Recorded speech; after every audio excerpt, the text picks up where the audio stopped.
A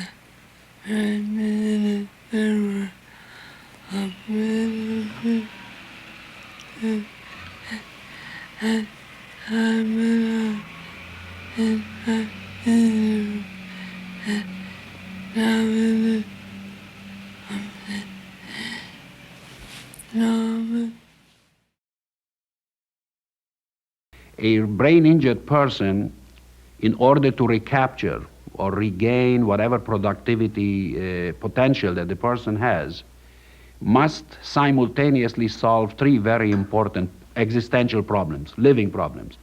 One is, how do I understand what happened to me and how do I swallow it without choking on it, so to speak? Awareness and understanding of the consequences of the injury is in itself a problem for the head injured person, because what has been impaired is the thinking machine, the brain. So that's one problem. The other problem is, how do I regain my capabilities in terms of problem solving, intellectual abilities? How do I compensate for memory deficits, for attention, concentration problems, and thinking disabilities? In short, how do I bypass intractable problems and yet maintain an ability to solve problems? And the third part is, when all the story is over and everything that could be done was done, I am supposed to accept a different kind of life than I had before, and I have to live with it with dignity.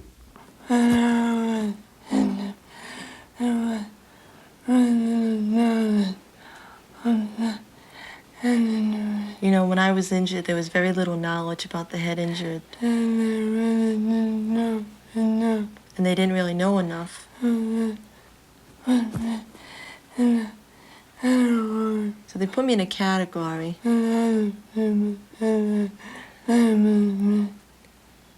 With other people. And they labeled me.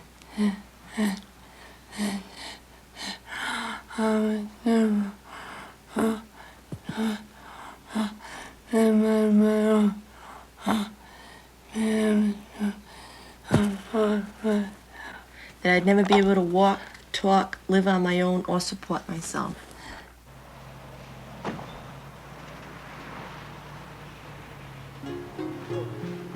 I've been up and down this street 100 times, trying to learn to walk again. Watching me right now, I may seem kind of slow. I often have to use a cane. And the speech problem I was left with after the coma makes it hard to understand me most of the time. But what you're seeing right now is one of my biggest victories. I had over 20 operations on my joints and years of rehab therapy to be able to get on this bus and go to work. Hi, Pat. How you doing? Good. Very good. It happened when I was 19. I was on a college field trip with 3 friends. It was raining. Our car skidded into a truck. I don't remember the crash or the 5.5 months I spent in coma. The Patty from before the accident, she's gone.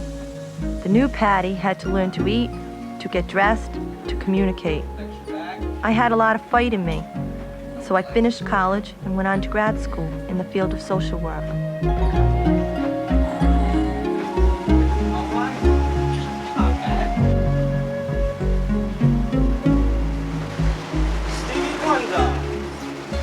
October 3rd, huh? I don't know. You wanna take me? That's Ned. We used to play music together. I was a really good piano player. I don't see much of my other friends from before the accident. For a while, they visited me in the hospital. But now, they're getting on with their own lives, I guess. And quite honestly, I'm trying to get on with my own life, too.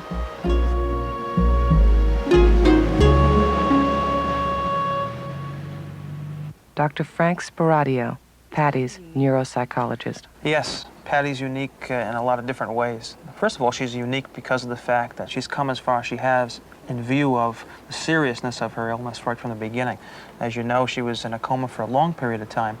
And most people who are in coma for as long as she was, will usually not recover very well. Not only physically, but also what we call cognitively. And that is, you know, the ability to remember and perceive the world and so on is a little bit distorted in most cases. However, in Patty's case, she's really quite sharp cognitively. She has a little bit of a memory problem, but otherwise quite sharp. The impact statement has to be mailed. I was stuck with nowhere to go until Jonathan Houston, a family friend, took the chance and gave me a job.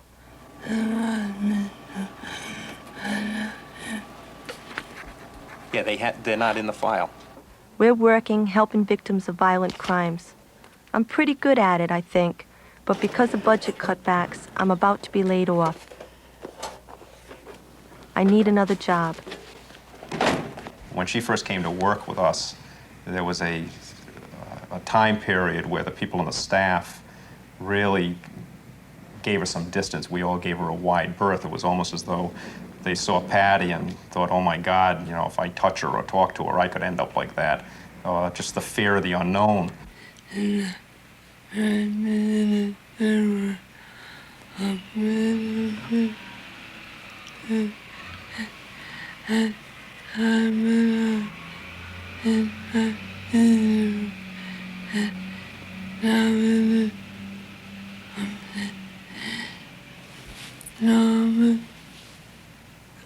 She said as time went by, at first the staff was afraid of her, but then as time went by, she's just like everybody else. They just treat her as obnoxiously as they treat the other person sitting next to them.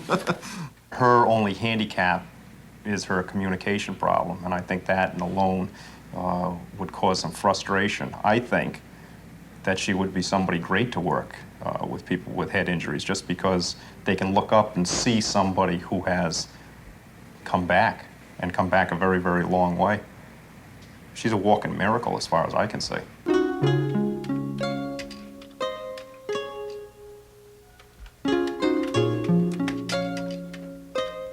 I'm as close to normal as I will ever be, and I have literally nowhere to go. They tell me only about 10% of the people who've come out of coma actually return to work. Getting a job isn't like making yourself learn to walk and talk again. Other people are involved. And the reality is, after 11 years of extensive rehabilitation, there might not be a place for me out there. You know, I don't want to depend on my family forever, but I sure couldn't have made it this far without them. They had told us Pat had irreparable brain damage.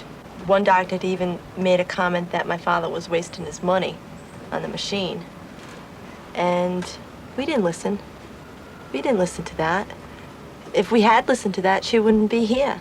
I had a dream that she was coming out of the coma.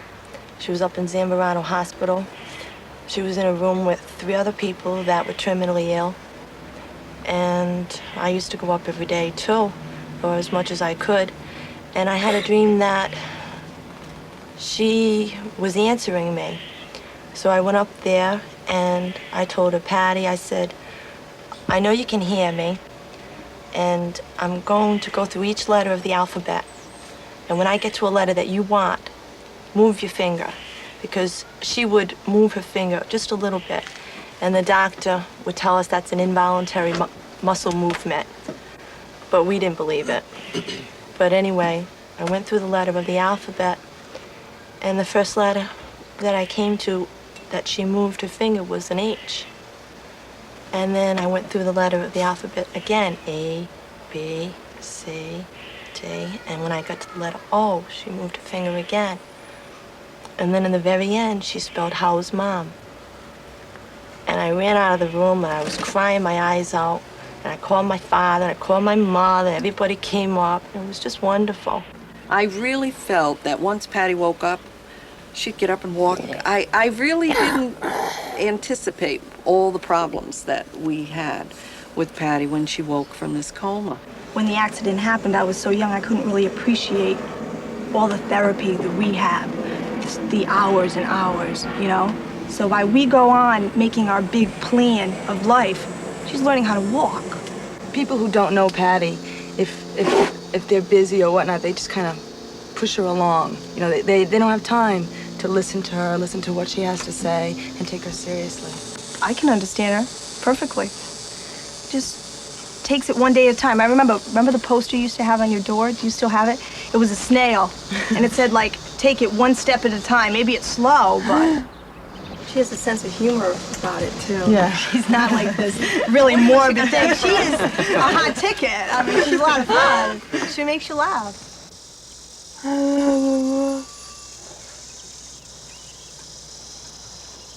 We had all this to say about you, and that's it? Oh, no.